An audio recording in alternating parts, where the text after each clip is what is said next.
abanyeshure bangana 1621 nibo bagaburirwa n'umugambi w'ishiramwe mpuzamakungu PAM rifadikanije na leta y'u Burundi. Ivyo byashikirijwe mu rugendo rw'urongoye PAM kw'isi BEASLAY mu ntara ya Ngozi, aho yari yishikiye ku ishure shingiro rya Gitamo riri muri komine Ruhororo. Umuhanuzi mu vy'imibano yaserukiye buramatari w'intara ya Ngozi yamenyesheje ko umugambi wo gufungurira abana usanzwe ukorera mu makomine 5 ku makomine 9 asanzwe agize intara ya Ngozi, kandi ko ufasha n'abangana na 22 kwijana. Yaboneyeho no gusaba ko ivyo bindi bice bisigaye PAM yogerageza uko ishoboye nabo bagashikirwa. Umushikiranganje w'indero n'inyigisho z'imyuga Janvier Ndirahisha ari nawe yaserukiye leta y'u Burundi arashimira ishirahamwe PAM kuko rifata mu mugongo leta y'u Burundi, kuko nayo nyene ishira uburyo bwinshi cane muri uwo mugambi wo gufungurira abana ku mashure.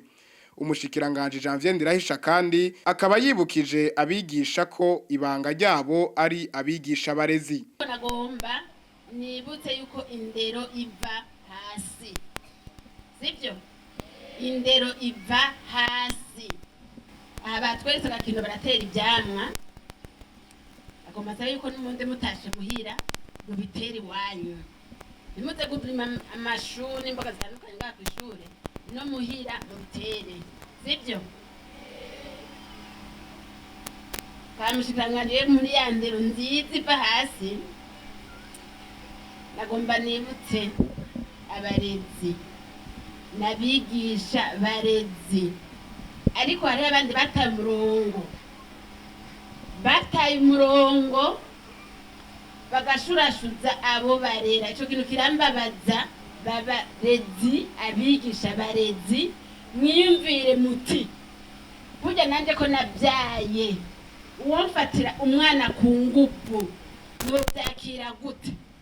Umwaka rero w'ishure twabye tuti ntihagire umwana heba ishure kumbo zose zitandukanye. Umuyobozi w'ishiramwe mpuzamakungu rijejwe ibifungurwa kw'isi PAM BEASLAY yakengurutse uko umugambi uri kuragenda, aca yemera ko bagiye kubandanya bafasha cane mu kugaburira abana ku mashure ngo nakare kugira ngo igitegwa gitange umwimbu mwiza nuko kiba cahawe ibikwiye.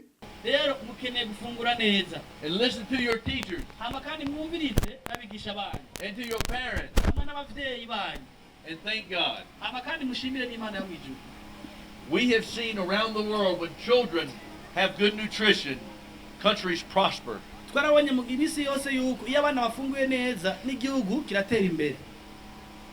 If you don't give the plants fertilizer and water and sunshine, they won't grow.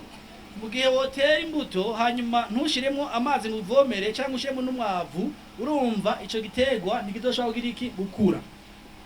A child is no different. No kumwana nuko nyine bimeze. You must have good food. Ubwirizwa gufungura neza. Good vegetables. Hamukaronka n'imboga. Good protein. Ukaronka kandi n'intanga nguvu. All these things make a difference. Ivyo bintu vyose iyo bironse bituma haba impinduka. So you grow tall and strong. Ico gihe ucukura ukamuremura ukagira n'amagara meza. And then you can build a brighter and stronger Burundi. Hanyuma ico gihe ugashobora kubaka Burundi ugahagara nk'igihugu gikomeye cyane. We have more work to do. Turacafise rero igikorwa cyo gukora. Like the plant, it starts small and it grows big. Kuko mwabikoze mu busanzwe gitegwa kirakura kigenda kiba kinini.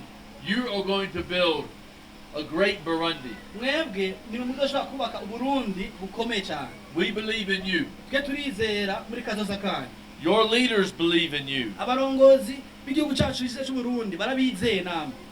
We will continue to support you. Tuzobandanya tubashigikira. To fight for you. Tugwana kugira ngo bikunde.